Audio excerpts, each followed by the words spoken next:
Niger, Mahaman Lamine Zein a récemment accusé le Bénin et la France de vouloir déstabiliser son pays. Lors d'une conférence de presse le samedi 11 mai, le Premier ministre nigérien a critiqué l'attitude des autorités béninoises. Les relations avec Cotonou étaient extrêmement tendues et les relations diplomatiques au point mort, en raison de la fermeture de la frontière côté nigérien et du blocage des exportations d'hydrocarbures de l'autre. Les consultants de New World TV ont réalisé une analyse approfondie de cette situation, dont nous partageons un extrait dans cette vidéo. Regardons ensemble et n'hésitez pas à nous donner votre avis en commentaire. C'est parti. Ce que le Bénin ne sait pas, c'est qu'aujourd'hui, avec les satellites, on peut compter même le nombre de soldats dans un camp militaire. Et le Niger, dirigé par des militaires, est assez sérieux pour ne pas dire des mensonges. Maintenant, le marché que le Bénin fait au Niger, ou bien tu ouvres tes frontières pour que mes Français et mes terroristes t'envahissent, ou bien nous, on coupe le pipeline. Si tu étais Tiani, soucieux de la sécurité de ton pays et de ton peuple, ça ne se discute pas. Coupe le pipeline comme tu veux. Tu peux l'exploser comme tes amis l'ont explosé dans les eaux de la Baltique. Fais-le si tu veux, si c'est ça qui t'intéresse. Mais la sécurité du Niger et des Nigériens n'est pas négociable. Vous avez mis tout un chapelet de camps militaires français. Tout le monde a vu leur équipement débarquer à Cotonou. On a vu, c'est pas une vision, ne me demande pas si les Nigériens qui a raison. Quand on débarquait les armes à Cotonou, tout le monde a vu, c'était des frégates de guerre françaises.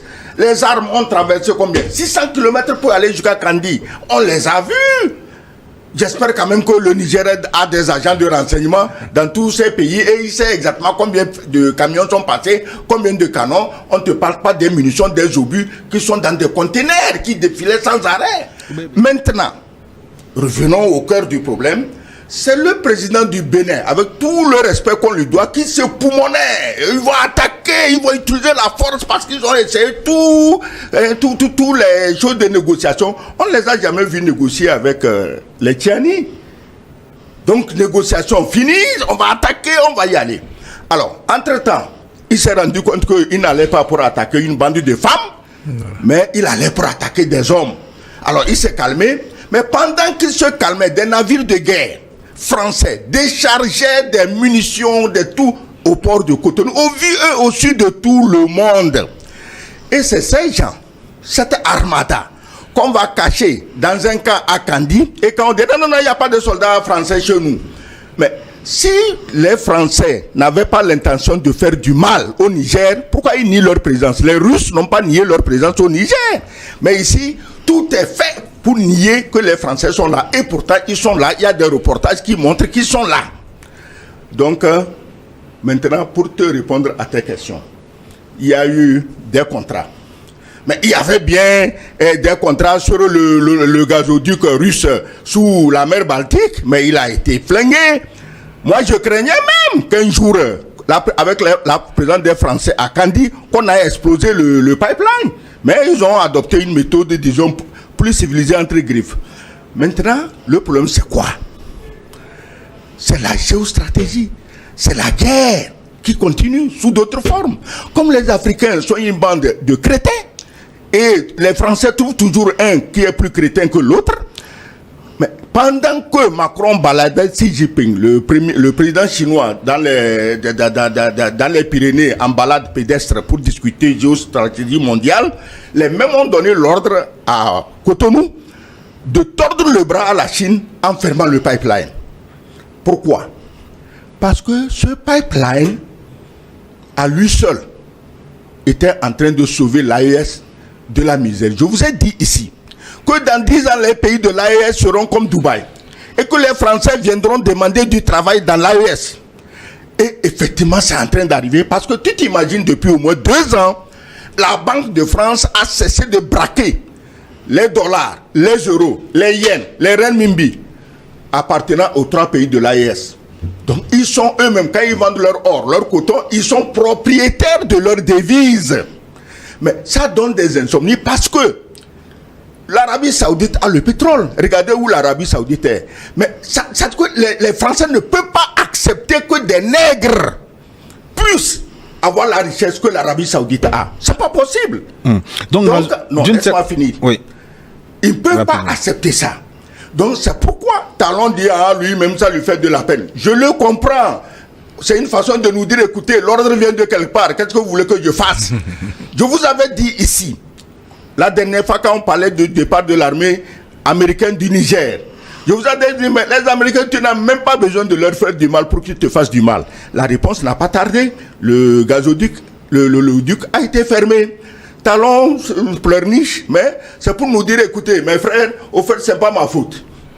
Si c'est pas ta faute, il est temps que tu choisisses ton camp. Bien évidemment, le président Patrice Talon devra choisir son camp, surtout pour le bien de sa population. Il est important de noter que le Niger a plusieurs options devant lui si le Bénin refuse de céder. Parmi ces options, on trouve les ports du Togo, du Ghana, du Nigeria, et même de la Guinée, pour n'en citer que quelques-uns. Il est essentiel de rappeler qu'il est toujours bénéfique pour nous, peuples africains, de nous unir pour le développement de notre continent. Passons maintenant à la suite de la vidéo, avec le second analyste sur le plateau, qui nous parle des conséquences déjà ressenties au Bénin par la population. N'hésitez pas à partager vos avis en commentaire. C'est parti. Avec la fermeture de cette frontière nigérienne, on voit une forme d'implosion sociale au niveau du Bénin. Vous avez vu les marches qui ont eu lieu récemment et tout ce qui a été dénoncé. Samedi, des milliers de personnes étaient dans les rues. On voit avec le slogan on a faim. Absolument. On voit clairement que Patrice Talon est en train de déglingoler en ce qui concerne en tout cas le volet économique du Bénin. Et dans un tel cas, puisque c'est le Niger qui en réalité exporte ou bien utilise à un taux très élevé le port de Cotonou.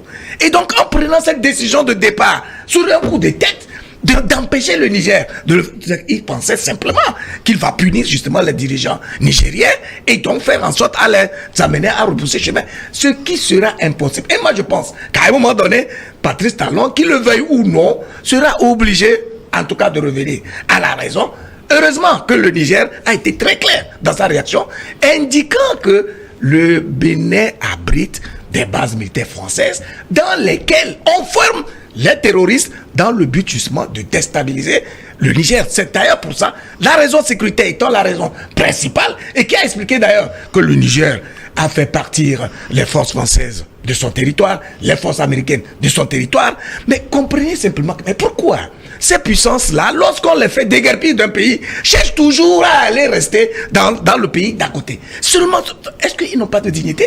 Pourquoi ils vont devenir des sans domicile fixe si leur objectif n'est pas justement de déstabiliser à tout prix des pays qui ont tendance à les résister, alors que justement c'est là-bas qu'ils tirent toutes les matières premières, les ressources dont leur économie et leur industrie ont besoin. Donc vraiment c'est un problème sérieux et je crois qu'il est temps pour nos dirigeants de se montrer véritablement responsables, plus que jamais, et qu'ils soient conscients qu'ils travaillent pour leur peuple, qui sont là-bas pour leur peuple et qui n'a aucun intérêt que sur un coup de tête, par souci de plaire à des puissances occidentales, et finissent par affamer leur propre peuple pour lesquels ils sont là. Nous espérons que cette analyse vous a offert une meilleure compréhension des tensions actuelles entre le Niger et le Bénin, ainsi que des défis et opportunités qui en découlent.